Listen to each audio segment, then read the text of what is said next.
คนดีผู้สนใจใฝ่ในธรรมทุกท่านขณะนี้เวลา5:06 นาทีรายการต่อไปเชิญญาติโยมทั้งหลายรับฟังรายการเสียงธรรมแสงอรุณดำเนินรายการโดยท่านพระอาจารย์ไมตรีเข้าเวสโกวัดพระพุทธบาทตากผ้าเวลานี้ท่านพร้อมแล้วขอกราบนิมนต์เลยครับนิมนต์ครับนะมัตถุรัตนัตยัสสะขอนอบน้อมแด่องค์สริสีสัพพัญญูสมเด็จพระสัมมาสัมพุทธเจ้าพระสัทธรรมเจ้าพระอริยสังฆเจ้าขอกราบถวายความเคารพครูบาอาจารย์พระเถรานุเถระเจ้าคณะพระสังฆาธิการทุกรูปทุกตนทุกองค์ด้วยความเคารพที่ท่านกำลังเปิด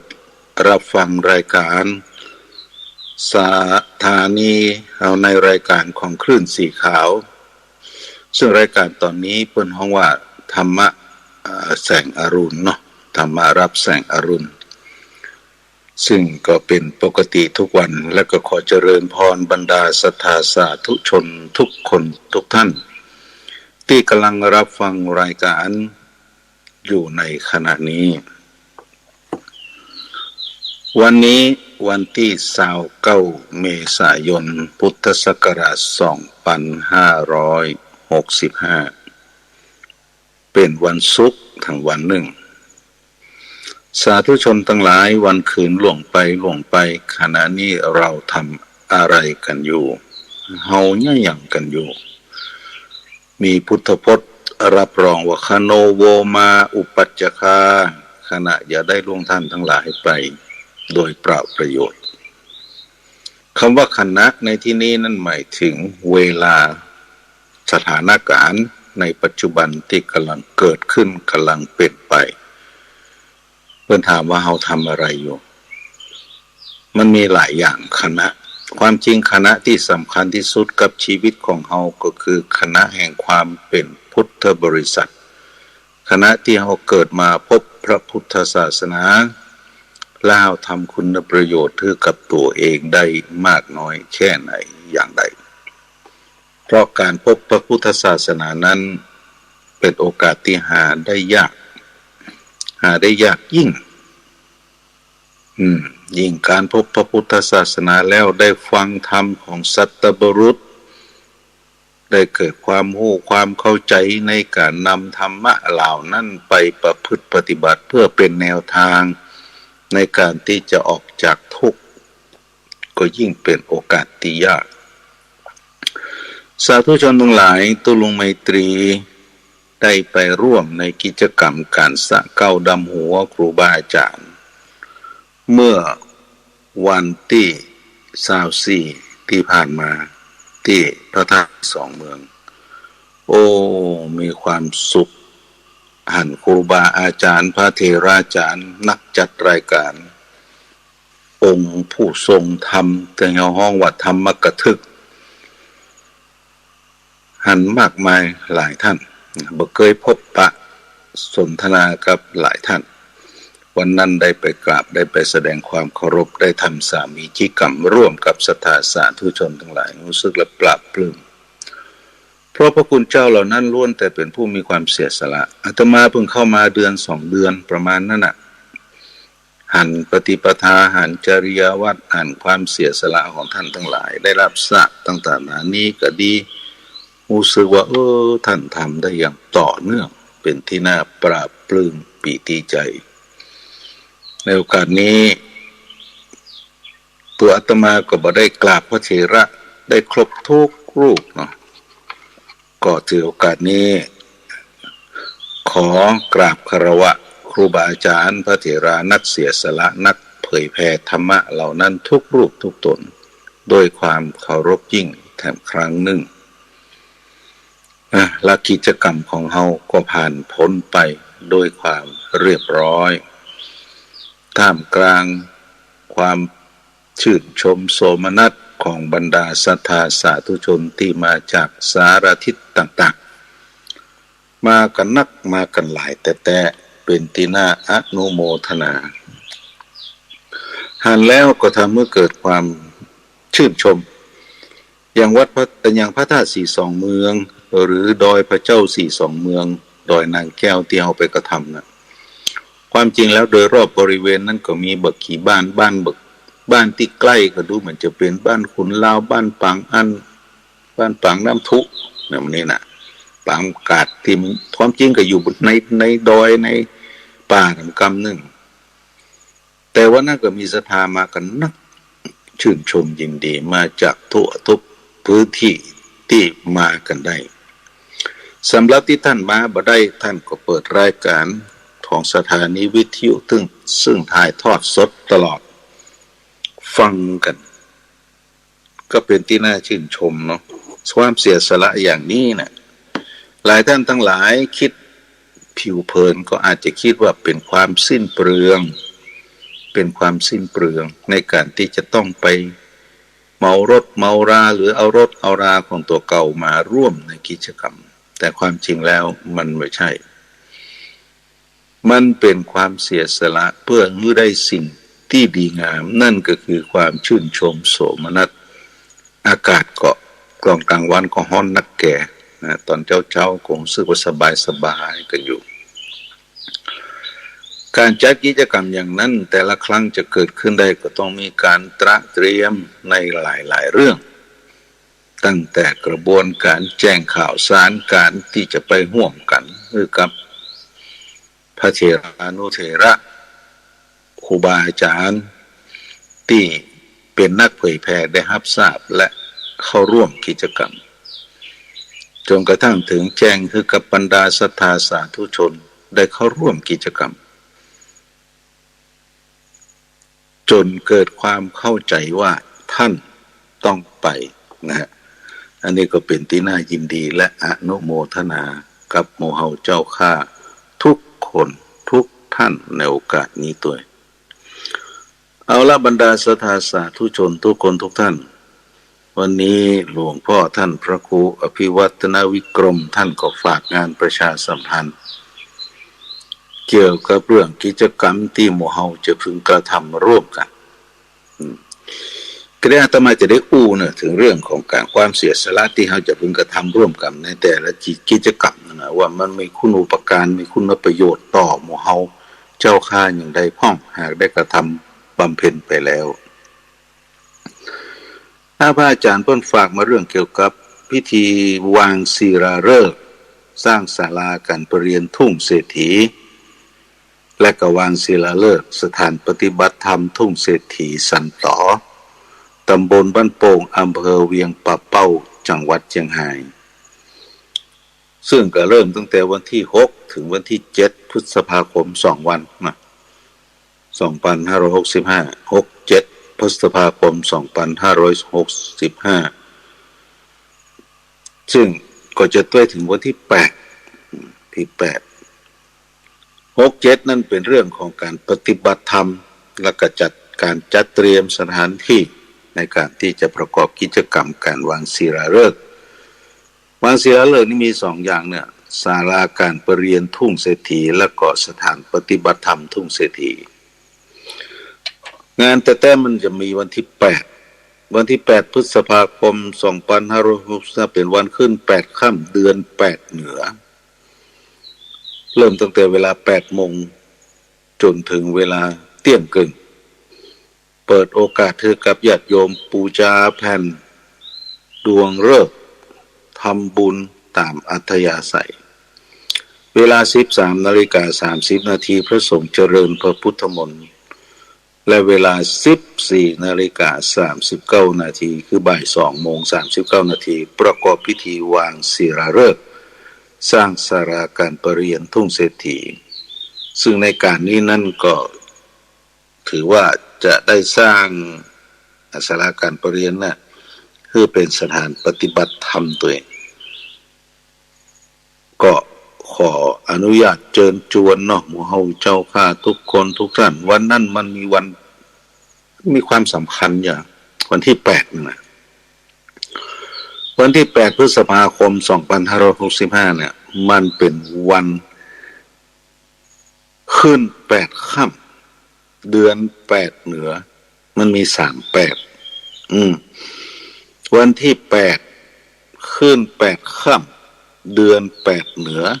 โอ้เป็นมหามงคลอันดีงามเนื้อที่เราจะพึงกระทำกิจกรรมร่วมกันสำหรับรายละเอียดนั้นก็คงจะได้อู้กันเป็นลำดับลำดาแล้วเนาะสาธุชนทั้งหลายก็ขอเชิญชวนเนอะมันจะมีวันที่6ที่7ที่8ถ้าวันที่6ที่7นี่จะเป็นเรื่องของการเตรียมสถานที่การปฏิบัติธรรมอย่างพระอาจารย์เฮาคือพระอาจารย์บรรยงหรือท่านพระครูอภิวัฒนวิกรมกับทีมงานก็คงจะต้องไปตั้งสถานีเครือข่ายถ่ายทอดกิจกรรมที่ห้านทำละมันเป็นเรื่องที่ธรรมดานะพอไปถึงที่ห้านเสร็จแล้ววันที่8เข้าสู่พิธีกรรมตั้งแต่8 โมงจนถึงเที่ยงคืนเปิดโอกาสถือหมู่เอาเจ้าข้าปู่จาแผ่นทองที่เป็นแผ่นดวงแผ่นฤกษ์ปู่จาแล้วก็จะเอาไปร่วมในพิธีวางศิลาฤกษ์การวางศิลาฤกษ์ก็จะเริ่มในเวลา 14:39 นาทีซึ่งพระสงฆ์ทั้งนั้นที่กราบนิมนต์มาก็จะได้เจริญพระพุทธมนต์เพื่อความเป็นสิริมงคลกับกิจกรรมงานวางศิลาฤกษ์ต่อไป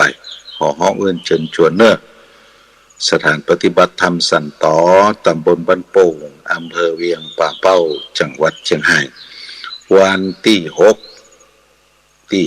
7ปฏิบัติธรรมเตรียมสถานที่วันที่8เป็นพิธีกรรมในการประกอบพิธีการวางศิลาฤกษ์ก็ขอเชิญชวนหมู่เจ้าข้าทุกคนสาธุชนทั้งหลายความเสียสละ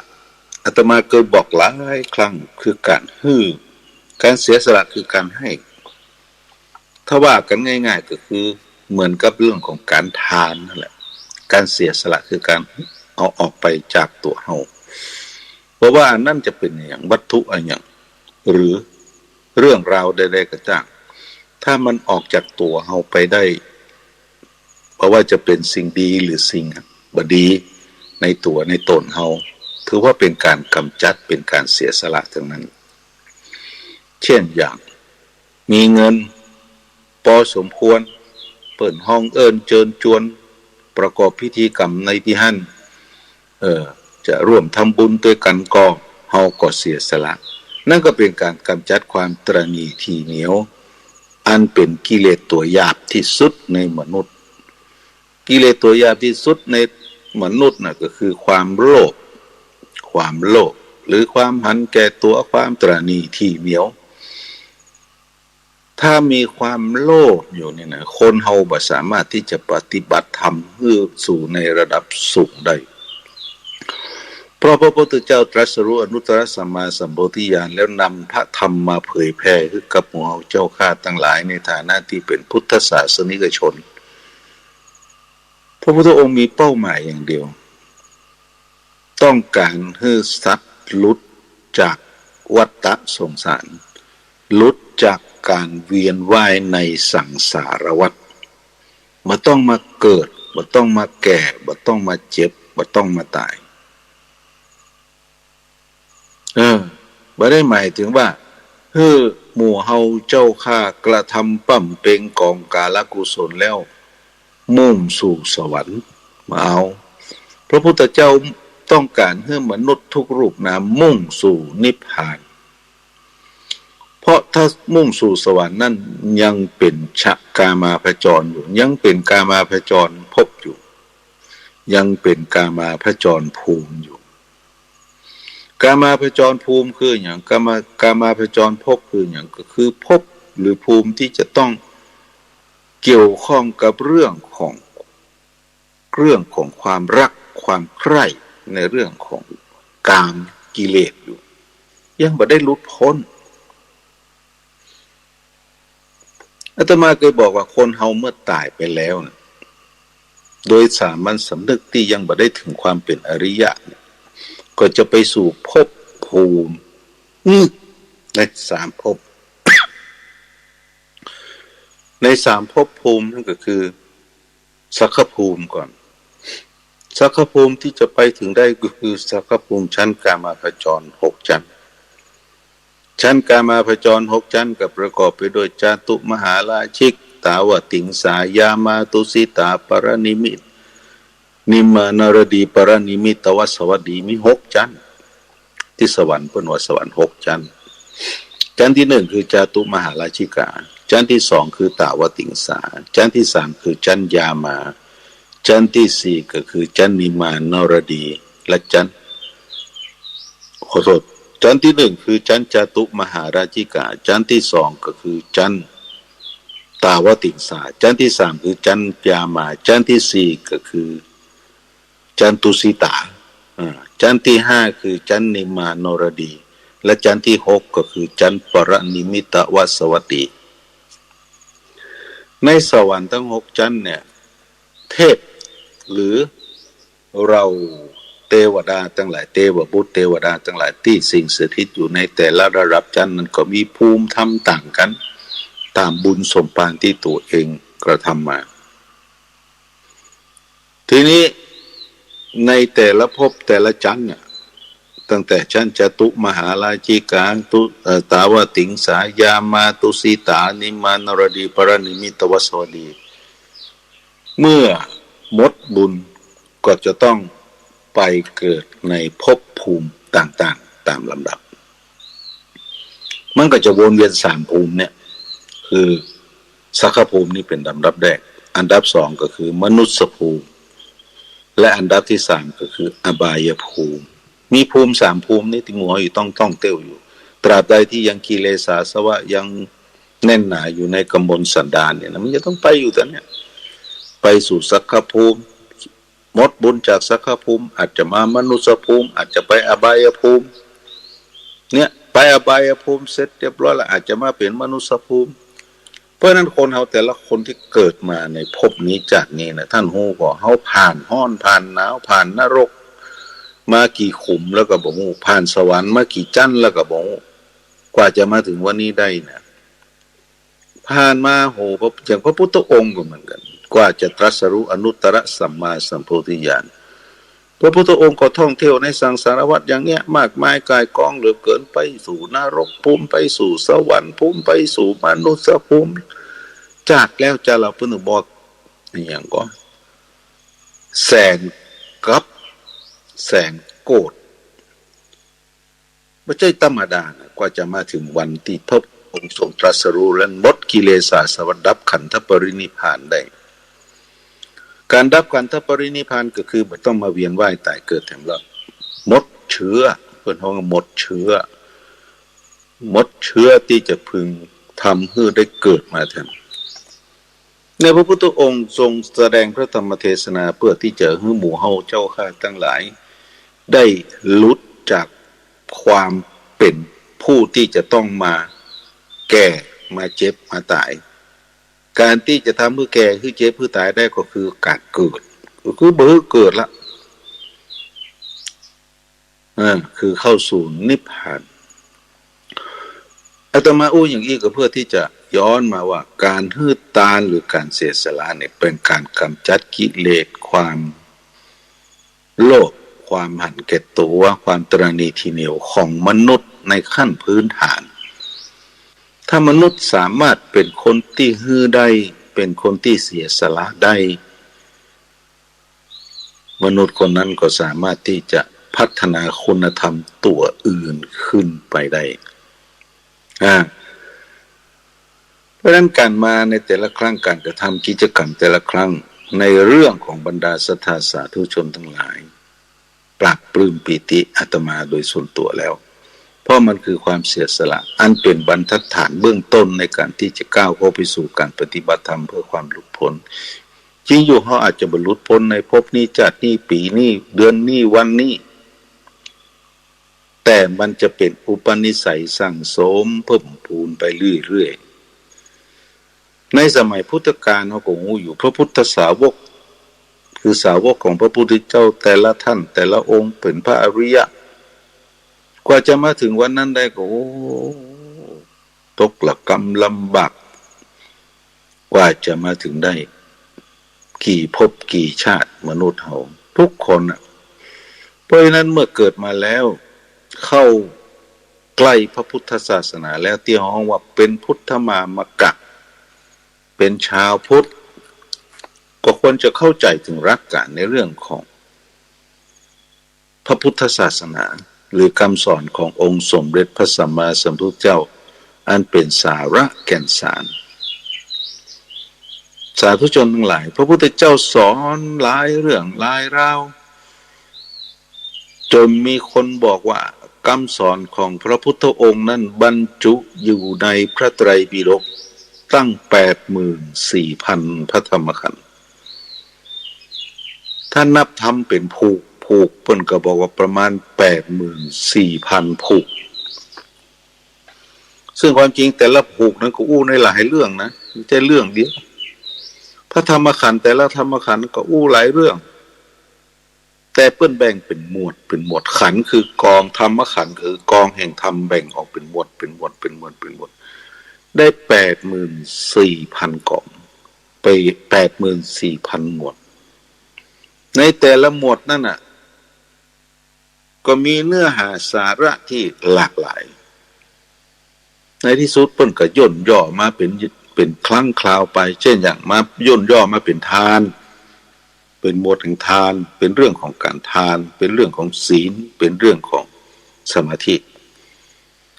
หรือบางครั้งก็เอาศีลสมาธิปัญญาทานศีลภาวนาแล้วแต่ว่าเราจะดึงกันเข้ามาหมดไหนนั่นเป็นความสามารถของพระเถราจารย์หรือครูบาอาจารย์ที่เปิ้นศึกษาพระไตรปิฎกมาอย่างครบถ้วนแล้วเปิ้นก็บอกว่ามันก็อยู่ในสามลักษณะนี้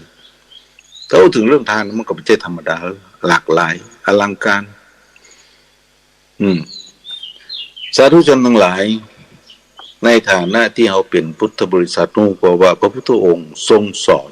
ให้หมู่เราเชื่ออย่างพระพุทธองค์ทรงสอนให้พุทธศาสนิกชนเชื่ออย่างบ่ให้เชื่ออย่าง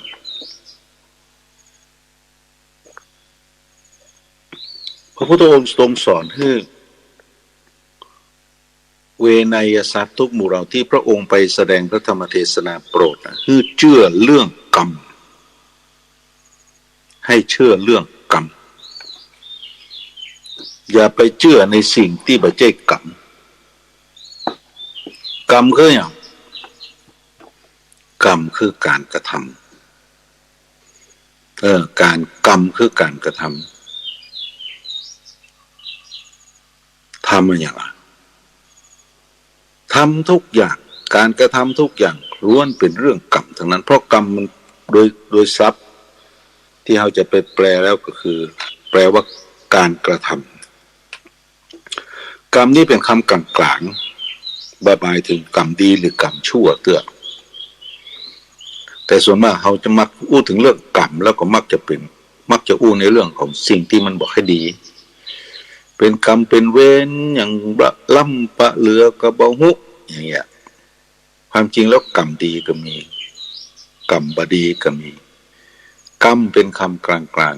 ๆถ้าเป็นกรรมดีเปิ้นก็ฮ้องว่ากุศลกรรมถ้าเป็นกรรมบดีเปิ้นก็ฮ้องว่าอกุศลกรรมบางครั้งเราก็เอากรรมนะไปตัดสินว่าเป็นไปในทางที่บดีอกกรรมเว้นแต่มาปะปูนี่อยู่ด้วยกันพ่อเฒ่าพ่อแก่ก็ยังมาลุงลังอยู่อันนี้เป็นเขาก็เรียกว่ากรรมความจริงแล้วกรรมเนี่ยมันเป็นคำกลางๆเปิ้นแบ่งเป็นบุญเป็นกลุ่มไว้หลายกลุ่มแต่อาตมาจะพูดถึงเรื่องกรรมในเรื่องของที่หมู่เฮาคนฮู้ก่อนความจริงแล้วคนเฮามันมีกรรมที่เป็นลักๆเยอะเปิ้นว่ามีที่เกิดมาถึงวันนี้นะมันมีอยู่4 เรื่องง่ายๆก่อน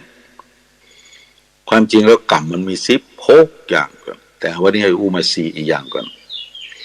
กรรมแรกก็คือชนกกรรมกรรมที่2คืออุปถัมภกกรรมกรรมที่3คืออุปปีละกรรมกรรมที่4ก็คืออุปคาตกรรมจำกรรมอันแรกชนกกรรมกรรมอันที่2อุปถัมภกกรรม กรรมที่สามอุปปีและกกรรมกรรมที่สี่อุปคาคตกรรมกรรมทั้งสี่อย่างนี้มีความหมายเป็นจะได้นะเต้าที่เวลาพอมีจะอู้ฝั่งนอกชนะกกรรมก็คือกรรมให้เกิดกรรมที่ส่งมาให้เกิดกรรมส่งมาให้เกิดในสาธุชนทั้งหลายเฮาเกิดมาเป็นคนรวยเฮาเกิดมาเป็นคนจนเฮาเกิดมาอยู่ในตระกูลคนดีเฮาเกิดมาในตระกูลคนเลวเฮาเกิดมาในทัศนวิสัยในภูมิประเทศที่เจริญเฮาเกิดมาในภูมิประเทศที่แย่วันนี้เป็นเรื่องของกรรมทั้งนั้นส่งมาให้เกิดมันย่ำส่งไปเกิดสหรัฐอเมริกาปุ่นย่ำส่งไปประเทศจีนปุ่นย่ำส่งไปเกิดที่กรุงเทพปุ่นย่ำส่งไปเกิดที่ว่าไปที่หั่นที่นี่แต่ทำไมเขาต้องมาเกิดในที่เขาอยู่ปัจจุบันเนี่ยเป็นเรื่องของชะนักกรรมกรรมมันส่งมาให้เกิด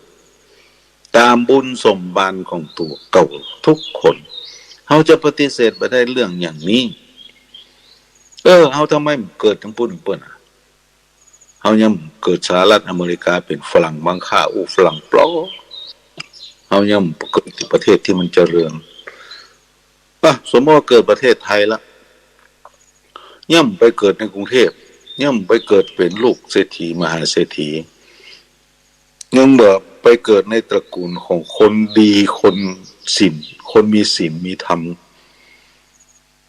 บางคนก็เกิดมาในตระกูลที่พ่อแม่บุบหัวตีตากันวันค่ำลูกก็หันอยู่ตึงวันพอใหญ่โตขึ้นมาลูกก็สั่งสมอุปนิสัยจากพ่อแม่อย่างเนี้ยเข้าไปกับปฏิบัติตัวปฏิบัติตนอย่างนั้นต่อไปมันก็เป็นเรื่องของกรรมทั้งนั้นนะเนี่ยเป็นของชนะกับกรรมที่ส่งขึ้นมาเกิดมันมีทั้งดีทั้งให้ที่เปิ่นไปเกิดในที่ดีก็เพราะเปิ่นมีชนะกับกรรมที่ดีที่เป็นกุศลกรรมอันนี้เราต้องยอมรับมันแต่นี้เมื่อยอมรับในความเป็นที่ว่ากรรมมันส่งมาเกิดเนี่ยเมื่อเรารู้แล้วว่ามันเป็นเพราะอกุศลกรรมในอดีตที่ส่งเรามาเกิดในภพนี้เป็นอย่างนี้เราต้องสร้างกรรมดีไว้เพื่อที่จะสมมติว่าเราจะได้ไปเกิดในภพหน้าชนะมันถึงได้เกิดแน่นอนตราบใดที่ยังหมดกิเลสมันจะเกิดในสามภพสามภูมิเนี่ยเพื่อสร้างกรรมที่ดีและชนะกรรมก็จะส่งไปในเกิดในภพภูมิที่ดีอันนี้ชนะกรรมที่ส่งเมื่อมาเกิดมันเป็นเรื่องของวิบากเพราะกรรมต่างๆที่เกิดขึ้นเนี่ยมันเกิดเพราะมันมีวิบากของกรรมคือการกระทำเมื่อกระทำไปแล้วสิ่งที่จะเป็นผลของการกระทำเพื่อนเขาว่าวิบากะวิบากแต่เขาเข้าใจผิดคำว่าวิบากคือความทุกข์ไม่ใช่วิบากก็คือผลของการกระทำถ้าเป็นกุศลกรรมก็จะเป็นวิบากในทางที่ดีถ้าเป็นอกุศลกรรมก็จะเป็นวิบากในทางที่ไม่ดีสาธุชนทั้งหลายเคยได้ยินชื่อธรรมผูกหนึ่งก่อนที่เปิ้นฮ้องว่ามหาวิบากเฮามาเข้าใจผิดกันว่าทำมหาวิบากน่ะใจเตศสำรับในงานอวมงคลพ่องเทศสำหรับคนกี่เปิ้นฮ้องว่าคนป่วยใกล้ตายหรือคนที่จะใกล้ถึงวาระสุดท้ายแห่งชีวิตมักจะเอาทำมหาวิบากไปเทศซึ่งความจริงแล้วมันเป็นความเข้าใจที่ผิดมากๆอาตมาขอบอกเพราะคำว่าวิบากแปลว่าผลวิบากะแปลว่าผลมหาวิบากคือผลที่ยิ่งใหญ่ผลที่ยิ่งใหญ่ผลที่ใหญ่มาก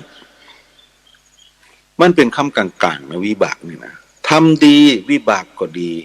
ทำบดีวิบากก็บดีถ้าท่านฟังธรรมมหาวิบากคือชัดเจนนะท่านจะรู้ว่ามันบ่เกี่ยวกับเรื่องคนใกล้ตายเลยมันอู้ถึงเรื่องผลของการกระทำของกทาชายนายหนึ่งผลของการกระทำของกทาชายนายหนึ่งที่กระทำไปแล้วได้รับผลมหาศาล ได้รับผลทั้งเป็นกุศลและอกุศลมหาศาลเป็นผลนั้นยิ่งใหญ่เป็นมหาวิบากของเขาตัวลุงก็จะเล่าย่อๆให้ฟังอีกคำคือมีกระทาชายเนี่ยหนึ่งมีอาชีพในสมัยก่อนมีอาชีพเข้าของป่าไปเสาะของป่าของอย่างเนี่ยเป็นเจ้าบ้านธรรมดาเนี่ยก็บ่ค่อยสนใจในเรื่องของวัดวาอารามศาสนาอย่างเต่าใดแต่ก็หูจักตู้เจ้าอยู่นะก็บ่ค่อยไปวัดไปว่าเขาให้หาของป่าตามวิถีชีวิตของตัวเขามีวันหนึ่งกำลังจะเข้าป่าไปเอาครัวเอาของอย่างในป่าสักหน่อยเนี่ยมาให้เมียที่บ้านตื่นเจ้ามาก็เตรียมตัวลงบ้านไปบกองลงบ้านไปออกประตูบ้านไปสักกรรมก็ไปปะพระประเจกกับพุทธเจ้าตัวหนึ่งเดินบิณฑรับบิณฑบาตก็เกิดความรู้สึกอย่างใดก็แปลกตอนนั้นก็เลยพ้องประกาศเชิญชวนเป็นหมู่เฮาเจ้าค่ะตัวเจ้ามาบิณฑบาตเนอใส่บาตรเนอไปสุดกองนะหมู่เจ้าบ้านก็ได้ยินเสียงก็เกียมเข้าเกียมของมาใส่บาตรตัวเจ้าเมียได้ยินเมียของกระทายชายในนี้ได้ยินดีอกดีใจก็เตือปูนี่มันบอกอย่างนี้เตือวันนี้กูดีใจแต่จะใส่บาตรกรรมมอเข้าป่าอาหารที่เกียมไว้ก็เอาไปใส่บาตรบักกระทายชายนั่นบอกว่ามันเสร็จแล้วมันก็เข้าป่าไปพอไปได้ของที่ต้องการแล้วมันก็ปีกบ้านกับปะกับตุเจ้าตัวนั้นพระประเจกพุทธะตัวนั้นก็เดินกลับจากบิณฑบาตทันทีเหมือนกันด้วยความกักขะด้วยความบ่เข้าใจในเรื่องของวิธีปฏิบัติมีสัมมาคารวะโมจักกาลเทศะแกก็เลยเข้าไปถามตุเจ้าตัวนั้นไม่ได้บ้องนั่นบิณฑบาตได้เข้านักขอพรให้ล้อไปเปิดพ่อบาทเบิ่งก็ไปหันเข้าของอย่างมึงนะเต็มบาทแล้วไปปะใส่ของกินที่เมียแกทำแกหันอยู่อันนี้ของเมียข้าโลนี่ข้าบ่ได้กินละเอาไปให้ตุเจ้ากินเน่าในต้องอย่าบ่ได้เสียดายแล้วแกก็บ่รู้กันนะแกก็ปิดฝาบาทก็จมปิดบ้านเสียดายไปผิดไปเถียงกับเมียที่บ้านกระทายชายนายนี่ความจริงประวัติมันมีหลายตอนนะแต่จะรวบรัดเหือนชัดๆกระทายชายนายนี่อยู่ในภพนั้นจากนั้นเสร็จแล้วก็จากโลกนี้ไปพอจากโลกนี้ไปปุ๊บไปเกิดเป็นเศรษฐีมีเขาของเงินทองมหาศาลร่ำรวยใหญ่โตแต่มันแปลกอยู่อย่างหนึ่งคือแกบัดใจทรัพย์สินเงินทองที่มีอยู่เพื่อเกิดประโยชน์แก่ตัวเก่ากับเป็นคนตระหนี่ที่เหนียวอย่างที่อาตมาเคยเล่าหลายเตือนะเรื่องของมหาวิบากมันเป็นนี้ไปไหนก็ใส่เสื้อเก่าเสื้อปุ๊ดเตี่ยวเก่าเตี่ยวปุ๊ดเกิบเก่าเกิบปุ๊ดเตี่ยวไปจะกินอะไรยังก็ซื้อของที่มันมีคุณภาพต่ำมาใจมากินหมู่ข้าทาสบริวารบอกอย่างใดก็ถึงฟังจนกระทั่งแกเสียชีวิตลงลูกหลานก็มีสืบตระกูล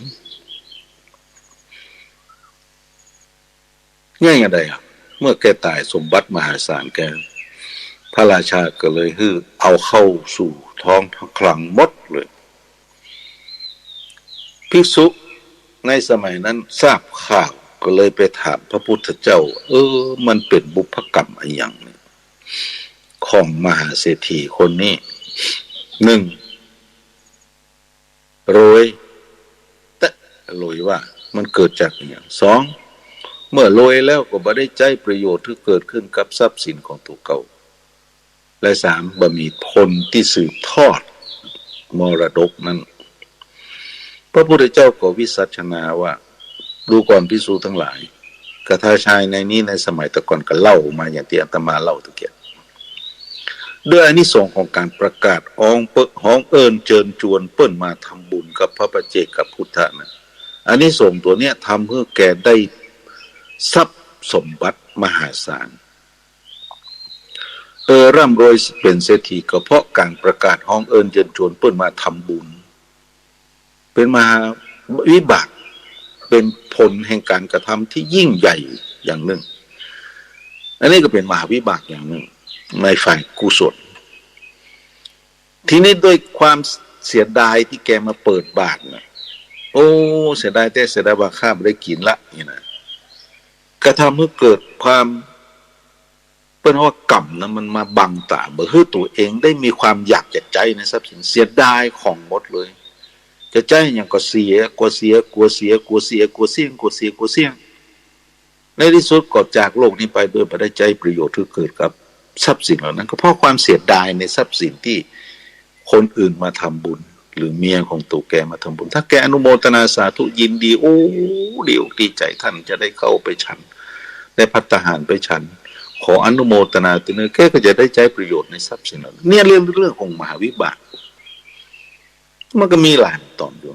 ที่บ่มีทายาทสืบตระกูลนะเพราะแต่ก่อนนี่แกเคยไปฆ่าลูกของน้องบ่าวลูกของไอ้บ่าวที่เอามาฝากเพราะกลัวว่าลูกของไอ้บ่าวตัวนั้นจะมาแย่งทรัพย์สมบัติของแกก็ทำให้แกบ่มีคนสืบตระกูลนี่เป็นเรื่องของมหาวิบากมหาวิบากก็คือผลแห่งการกระทำที่ยิ่งใหญ่ทั้งฝ่ายดีและฝ่ายบ่ดีไม่ได้หมายถึงเรื่องมหาวิบากคือตกละกรรมลำบากขนาดนักไม่ใช่คนเอาเข้าใจผิดก็เลยเอาทำมหาวิบากไปเทศคือคนใกล้จะหมดลมไม่หรอโอ้ได้ป่อบัสบายเป็นไอ้โคกคักเสลดขึ้นคอลุบลับปดโตนางหน้าผากกับบไหลมือเข้าเนาะเข้าห่มละไปเอาแปรงขันแก้วทั้งสามไปสุมมาแก้วทั้งสามอันนี้มันเป็นสุมานะ มันเป็นความเชื่อที่พระพุทธองค์สนับสนุนในเรื่องนี้นะแล้วก็นิมนต์ตุเจ้ามาเทศน์ทำมหาวิบากกรรมเลิกสมัยตะก่อนอาตมาเป็นเนนนี่อยู่เตือนหนึ่งเปิ่นไปนิมนต์ตุเจ้าเป็นเนนกับเจเนนน้อยเลยแต่พอดีตุเจ้าอยู่วัดสักตนก็จำเป็นนี่สามเณรไม่ตีก็จำเป็นต้องไปรับภาระเทศน์ทำที่คนกำลังวิบากปู่จานบอกว่าเอามหาวิบากไปเน้นเขาก็โมเรื่องกรรมพม่าวิบากเป็นเตะนะโมตัสสะภะคะวะโตอะระหะโตสัมมาสัมพุทธัสสะเอวัมเมสุตังเอกังสัมมายังภะคะวะสาวัตถิยังวิหารติเจตวเนนาตาบินนิกันสะว่ากำลังเตะทำอะไรก็ได้คนเท่าเดือดร้อนหลังทุรนทุรายล่ะก็ลกกุกกักลกกรกรักก็เดี๋ยวสงบนิ่งเตะทำไฟจะไปฟังในประเดี๋ยวนี้แล้วคนติดใกล้ถอดจิตมันจะไปฟังอย่างนั้นมันกำลังเสวยตุกในการที่จะต้องประคับประคองร่างนั้นคือมีความสุขนี่มันแต่มันบัดได้แล้วธาตุไฟธาตุทั้งสี่มันเริ่มแตกแล้วธาตุดินธาตุน้ำธาตุลมธาตุไฟมันจะไปคนตีคนต่างแล้วมันจะไปฟังทำนี่เลยแล้วลูกหลานน้ำหายโบสก็ได้ก็เจ็ดน้ำหมุกน้ำไหลโอ้แล้วเน้นก็ไปนั่งเตะอยู่ฮะเอาไปมาถอดจิตกันฮะเอาแล้วประกอบถอดจิตแล้วปูดโตลูกหลานตันเต้าให้กันเศร้ามันละเน้นนั่งเตะทำไผ่ไปหูว่ามันมีถั่วมีตนอยู่ก็เนี่ยได้อ่ะนิทิตังจิญาสังวันนาวิเศษจาห้องเหตุมหาวิบากก็บังโกมสมเลสละเดย่างใหญ่ลงเฮือนไปพวกผู้ชายจัดการงานศพผู้เปิดเนอเอาจะไปละอันนี้มันใจนะสาธุชนทั้งหลายความเข้าใจในบางเรื่องมันก็ต้องได้รับการชี้แจงว่ามันถูกไหมอย่างนี้เป็นต้นเพราะฉะนั้นเรื่องกรรมเป็นเรื่องคำกลางๆอาตมาบอกว่าชนกกรรมเป็นกรรมที่ส่งให้เรามาเกิดในที่ดีเกิดในตระกูลที่ดีเกิดในภูมิประเทศที่ดีชัยภูมิที่ดีก็ถือว่าเป็นกุศลกรรมเกิดในที่บ่ดี มีพ่อแม่เป็นคนทุศีลมีสังคมที่เลวร้ายอยู่ในชัยภูมิที่บดีก็เป็นเรื่องของอกุศลกรรมส่งมาเกิดเพราะฉะนั้นต้องสร้างฐานกรรมให้เกิดขึ้นดีก่อนทีนี้เมื่อชนะกรรมส่งมาให้เกิดแล้วมันก็มีกรรมตัวที่สองคืออุปถัมภกกรรมกรรมนี่มันจะมาอุปถัมภ์เอาถ้ามันจะมีคุณงามความดีในบางครั้งมันก็จะมาส่งเสริมเมื่อเอาได้พ้นจากความทุกข์ความลำบากในบางครั้งสาธุชนเคยมีก่อนบางครั้งโอ้สตางค์ในกระเป๋าผมมีสักบาทเนี่ยอีกใดเนี่ยอันนั้นก็ดีใจอันนี้ก็ดีซื้อแต่มันก็มีคนมาแอวหามาเอาตังมาฮื้อเตือติดนี่กันหมูกี่ปีแล้วก็เอามาซื้อฮื้อมาใส่เนี่ยเป็นอุปถัมภกกรรมเป็นอุปถัมภกกรรมในฝ่ายดีนะในฝ่ายกุศลนะแต่บางครั้งท่านทั้งหลายมู่ก็ไปหาสตางค์มาโอ้ได้จัดดีละจะเอาไว้จ่ายหั่นจ่ายนี่ปีกมาแผ่วบ้างปรากฏว่าลูกก็ดีหลานก็ดีไปเจอเรื่องราวต่างๆแทนที่จะได้เอาสตางค์ไปซื้อต้องเอาไปชำระสะสางคดีความเรื่องราวต่างๆนี่มันจบไปอ่ะนี่ก็เป็นอุปถัมภกกรรมในฝ่ายที่เป็นอกุศลมันต้องตัดรอนออกไปมันก็ทำเมื่อสิ่งเหล่านั้นสูญเสียไปทันทีไม่ได้เก็บไว้สักคำแต่ก็จำเป็นต้องไปอ่ะห้ามไปก็ไม่ได้รักษาเขาด้วยอย่างนี้เป็นต้นนี่เปลี่ยนอุปถัมภกกรรมมันพร้อมที่จะอุปถัมภ์ตลอดทั้งฝ่ายดีและฝ่ายบดีกรรมรัดยังหมาเนี่ยสุมาเตอะหมาเนาะเอามาหั่นหมาวัดมันเป็นสัตว์เดรัจฉานมันก็เกิดอบายภูมินะมันก็ถือว่าแย่แล้วนะเสวยกรรมที่บดีแล้วนะว่าเลยเราไปอยู่หน้าวัดรถมาโจรบัดดายนะแต่ขาดตั้งหลังปุดก็จำเป็นได้ก็บัดดายก็อยู่อย่างนี้มันเป็นอุปถัมภกกรรมกรรมฝ่ายเลวที่มาสนับสนุนคือลำบากมึงไปติ๊กๆนี่กรรมคือใช้กรรมขนาดนี้คุณยังไม่พอมันจะมีอุปกรรมฝ่ายอกุศลมาซ้ำเติมแต่อย่างนี้เป็นต้นแนวฝ่ายดีก็มีนะฮะเพราะฉะนั้นอุปถัมภกกรรมมีทั้งฝ่ายดีและฝ่ายบดีมันก็ล้วนมาอุปถัมภ์ทำให้เกิดผลในเรื่องนั้นๆได้มากขึ้นมากขึ้นถ้าเป็นฝ่ายดีก็ดีมากขึ้นถ้าเป็นฝ่ายเลวก็เลวมากขึ้นอย่างนี้เป็นต้นนะนี่เป็นอุปถัมภกกรรมอันดับที่สามคืออุปปีรกกรรมอุปปีรกกรรมคือกรรมมีหน้าที่เบียดเบียนกรรมอื่นหรือบีบคั้นกรรมอื่นที่มีสภาพตรงกันข้ามให้เสื่อมลงอันนี้เข้าใจอยู่เนาะเช่นอย่างบางครั้งอย่างตุลงไม่ตีเนาะไปเป็นตุลงเยอะหันจะดีเกิดกรรมฝ่ายอกุศลมันมาละมันจะมาอุปปีและกรรมคือมันจะมาเบียดเบียนละมันก็มักจะมาสร้างเรื่องนั้นสร้างเรื่องนี้คือเกิดความหม่นเล่าเศร้าหมองเสร็จเรียบร้อยความเคารพเชื่อถือของ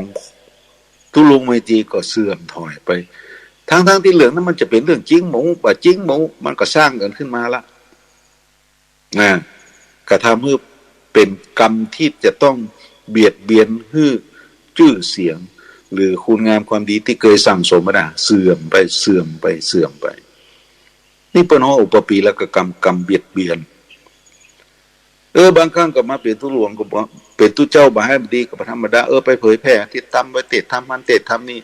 ถ้ามีอุปปีและกรรมที่ดีมันก็จะมีคนยกย่องสรรเสริญยกโยปอปันโอ้ท่านตุลงไม่ตีนะเตะเก่งกะนิมนต์มาเนอะมาเตะบ้านงานเอามีงานอย่างก็นิมนต์เปิ้นมาเตะเปิ้นอธิบายได้ดีอันนี้เป็นอุปปีและกรรมฝ่ายดีคนก็ชื่นชมยินดีถ้าไปไหนตุลุงไม่ตีมีที่ไหนตุลุงไม่ตีตอนนี้ก็ฟังธรรมะตันเด้อม่วนดีโลอย่างนี้เป็นต้นมันเป็นอุปปีและกรรมฝ่ายดีและฝ่ายบดีอันนี้ยกตัวอย่างตุลุงเนี่ยตัวเก่าเนี่ยจังยกตัวอย่างไผ่ ก็ไม่ได้หมายถึงว่าเขาจะเป็นอย่างนั้นเสมอไปเปรียบเทียบพื้นฐานว่าอุปปีและกรรมก็คือกรรมที่มาเบียดเบียนกรรมอื่นที่กำลังซอบอยู่มันทำให้สามารถกรรมนั้นมันแสดงผลออกไปมีออกไปทันทีเลยกำลังลำบากอย่างเงี้ยกำลังลำบากก็มีคนมาช่วยมาจับนี่มันอันดับสุดท้ายก็คืออุปคาคตกรรมอุปคาตกกรรมเป็นกรรมอุปเฉดเปิ้นเขาว่าอุปเฉทกกรรมก็ได้คือเครื่องตำที่ทำให้ตัดกรรมอื่นหมดไปเลยความจริงมันมีนิทานเรื่องอย่างนี้ในสมัยครั้งพุทธกาลเล่ามากมายนะแต่เวลาค่อนข้างจะจำกัดละก็คงจะไม่สามารถที่จะเล่าได้ละกรรมที่ตัดรอนกรรมอื่นหมดไปเลยทั้งฝ่ายกุศลและฝ่ายอกุศลเช่นกำลังทรมานที่สุดทุกข์ยากที่สุดจนที่สุดไปซื้อลอตเตอรี่ถูกรางวัลที่ 1เนี่ยเปิ้นฮ้ออุปคาคตกรรมไปตัดกรรมฝ่ายอกุศลที่กำลังทำให้เราลำบากทำให้เราได้รับความสำเร็จเป็นตรงกันข้ามไปเลยดีขึ้นมาอย่างพิษหูพิษตาอย่างนี้เป็นต้นหรือบางครั้งเขากำลังมั่งมูลตุนเต้ามีเงินมีทองทรัพย์สินสลิงคานไปมากมายโอ้โหบ้านหลังใจยังโตกำลังร่ำรวยใหญ่อุปคาตกรรมทำให้เกิดไฟไหม้ล้มละลายไปในทันทีก็มีเหมือนกันเนี่ยเป็นอุปคาตกรรมกรรมมูเนี่ยมันเกิดขึ้นเสมอเนอะตั้งแต่ชนะกกรรมอุปถัมภกกรรมอุปปีละกกรรมอุปคาตกรรมมันเกิดกับมนุษย์ทุกรูปนามเราไม่สามารถที่จะหลีกเลี่ยงไปได้เพราะฉะนั้นสาธุชนทั้งหลายพระพุทธองค์ทรงมุ่งหวังให้พุทธศาสนิกชนของพระองค์น่ะเชื่อเรื่องกรรมบ่ใช่เชื่อเรื่องของการบนบานศาลกล่าวการขอพรต่อสิ่งศักดิ์สิทธิ์อาตมาเคยอู้วันก่อนในเรื่องของคนที่จะเป็นอุบาสกแก้วอุบาสิกาแก้วอุบาสกรัตนะอุบาสิการัตนะจะต้องเป็นผู้ที่เชื่อเรื่องกรรมเรื่องการกระทำผลแห่งการกระทำสาธุชนทั้งหลายยังมีเวลาที่จะอู้ถึงเรื่องกรรมทั้งนั้นแม้แต่พระพุทธองค์แม้กระทั่งเสด็จดับขันธปรินิพพานพระองค์ก็ต้องเสวยกรรมอยู่นะพระพุทธองค์ก่อนจะเสด็จดับขันธปรินิพพานโอ้หิวกระหายน้ำอยากกินน้ำบอกพระอานนท์ไปตักน้ำที่ลำธารปรากฏว่าโอ้มีขบวนเกวียนขบวนหนึ่งใหญ่เดินผ่านไปน้ำขุ่นคลักเป็นโคลนเป็นอย่างบ่สามารถตักได้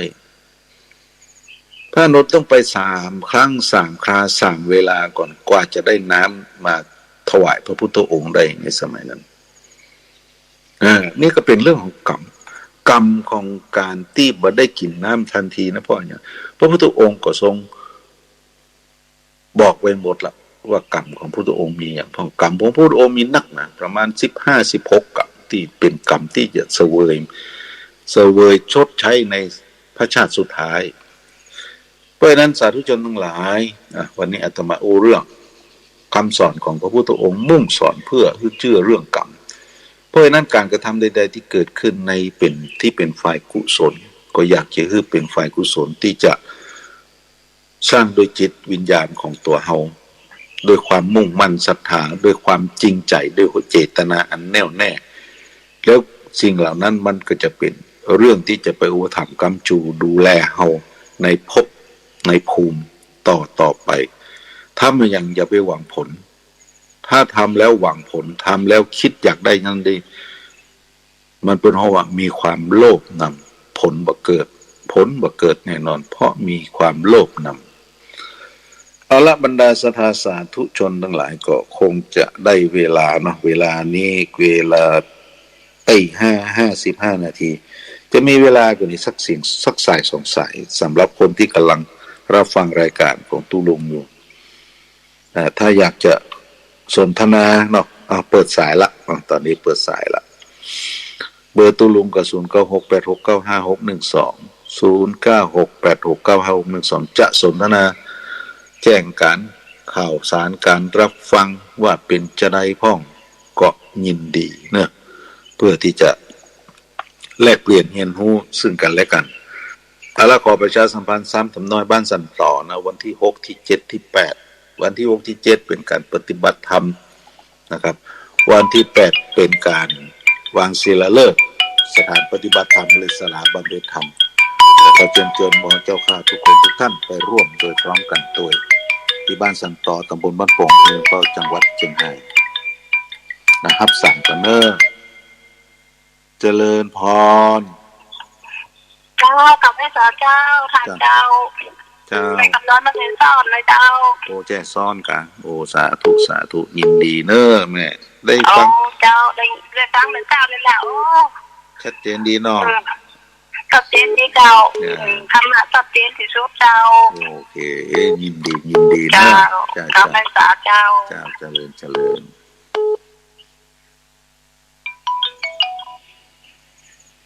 ริญพรเดี๋ยวพระเจ้าที่ห้องนี้เราต้องจะว่าให้การเนี่ยเสียงเจ้าโอ้แม่บ้านให้การเจ้าฟังธรรมเจ้าพี่ทำสนุกสนุกเจ้าจะสาธุยินดีเนอะเจ้าต้อง17.5นี่นะเจ้าสาธุจ้ายินดีเป็นกำลังใจกันฮัลโหล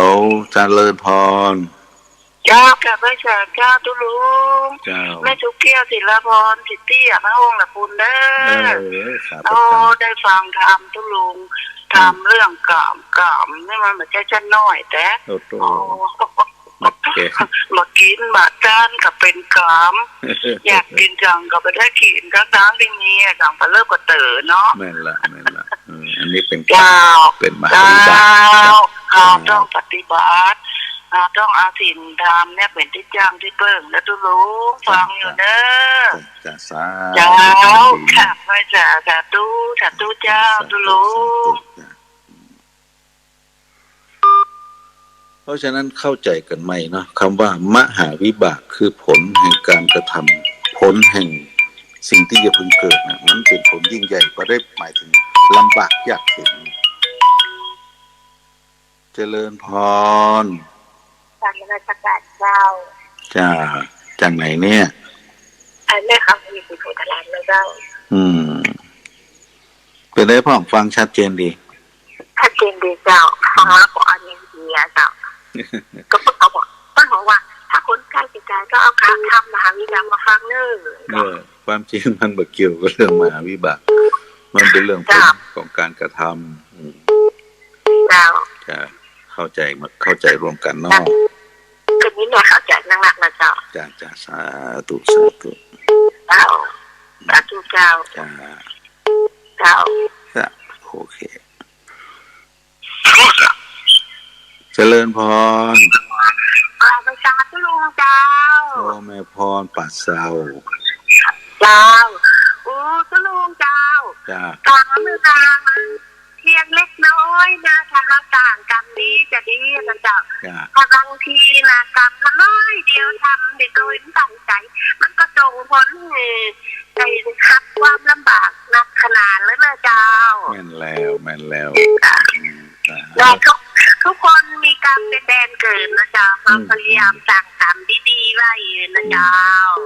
จ้าสาธุเนอสาธุกราบมาช้าเจ้า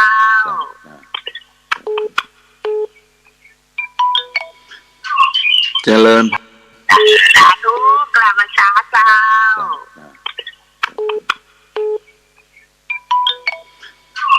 เจริญพรพระสังฆาจะรู้ไม่อุ้ยอินอยู่แม่แซมเสมอฟังอยู่นะเจ้าไม่ทราบเสมอเจ้าจะเด็ดมืดฝนนะเจ้ามืดฝนเนาะมันจะตกกันไม่ตกแต่นอกแต่ว่าตกประกำมันตกที่อื่นมันแบบตกตั้งเท่าธรรมชาติคงหยุดตกเนาะธรรมชาติก็มะนับเม็ดได้อยู่ปอกแป๊กก็จะหายแซ่บ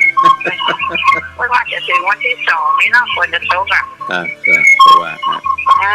ขอถวายแสงตุลุงนะเจ้าสาธุเนอเอาละก็เป็นสายสุดท้ายเนาะของบ้านแม่ทราบวันบัดนี้ก็เวลา6มาดิกาตรงก็คงขอมอบคืนเวลานี้คือกับทางท่านอาจารย์พระครูอภิวัฒนวิกรมหรือท่านอาจารย์บรรยงเฮา เพื่อดำเนินรายการในกิจกรรมต่อไปที่สุดนี้ก็ต้องขอบคุณศรัทธาญาติโยมสาธุชนทุกคนทุกท่านที่รับฟังรายการและก็ส่งกำลังใจมาอย่างต่อเนื่องนะโดยดีตลอดมาขออนุโมทนาในกุศลจิตของบรรดาหมู่เจ้าข้าทุกคนทุกท่านขอให้ทุกท่านมีความสุขสวัสดีเหมือนกันทุกผู้ทุกคน